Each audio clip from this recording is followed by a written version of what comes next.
Bismillahirrahmanirrahim. Assalamualaikum warahmatullahi wabarakatuh. Salam sejahtera dan salam Malaysia Madani.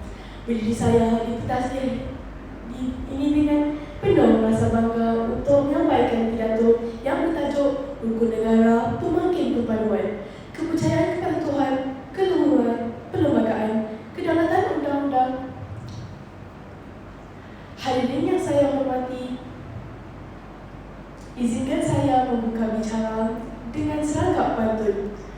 Burung merpati terbang sekawan, hinggap sebentar di pohon jati. Rukun negara jadi pedoman, penyatu rakyat berbilang bangsa sejati. Tanggal 13 Mei 1969 menjadi titik hitam dalam sejarah negara apabila berlakunya peristiwa rusuhan dan menggugat keamanan dan perpaduan rakyat Malaysia.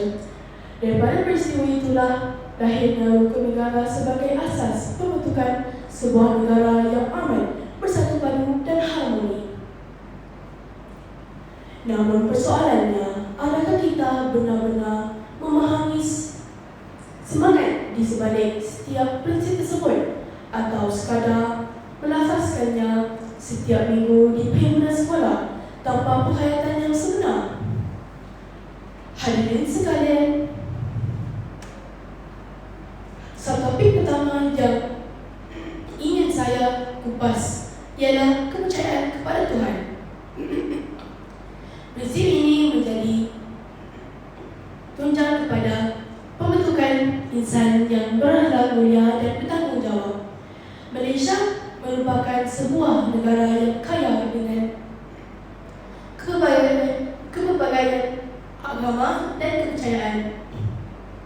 Islam, Buddha, Kristian, Hindu dan pelbagai kepercayaan lain hidup bersama dalam mana yang aman dan saling menghormati. Kepercayaan kepada Tuhan mengajar kita nilai kasih sayang, kejujuran, amanah dan toleransi. Seorang murid yang benar-benar menghayati prinsip ini tidak akan menipu pemeriksaan, tidak akan mengambil hak orang lain.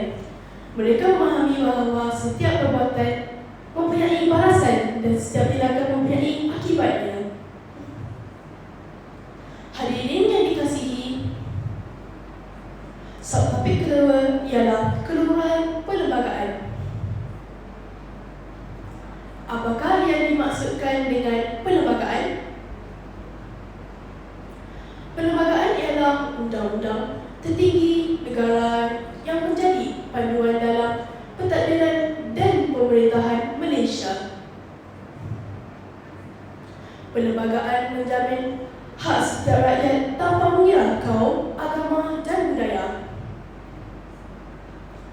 Melalui perlembagaan, persekutuan rakyat diberikan hak untuk mendapat pendidikan, kebebasan beragama dan perlindungan di sisi undang-undang. Bayangkan sekiranya sebuah negara tidak mempunyai perlembagaan, siapa yang akan menentukan hak rakyat? Siapa yang akan memastikan keadilan ditentukan? Sudah tentu negara akan menjadi huru-hara dan tidak teratur. Sebagai murid sekolah rendah, kita boleh menghayati prinsip ini dengan mematuhi peraturan sekolah, menghormati guru dan menerima kepelbagaian budaya yang terdapat di sekeliling kita. Hadirin yang saya muliakan, subtopik ketiga pula ialah kedaulatan undang-undang. Undang-undang diwujudkan bukan untuk menyusahkan rakyat, tetapi untuk melindungi hak dan keselamatan semua pihak. Tidak kira seseorang itu kaya atau miskin, tua atau muda, rakyat biasa atau pemimpin negara, semuanya tertakluk kepada undang-undang yang sama.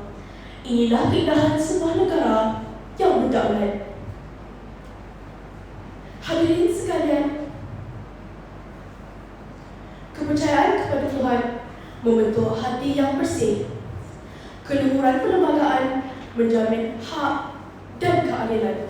Kedaulatan undang-undang pula memastikan keamanan terus terpelihara. Gabungan ketiga-tiga prinsip ini menjadi asas kukuh kepada perpaduan negara yang kita kecapi hari ini.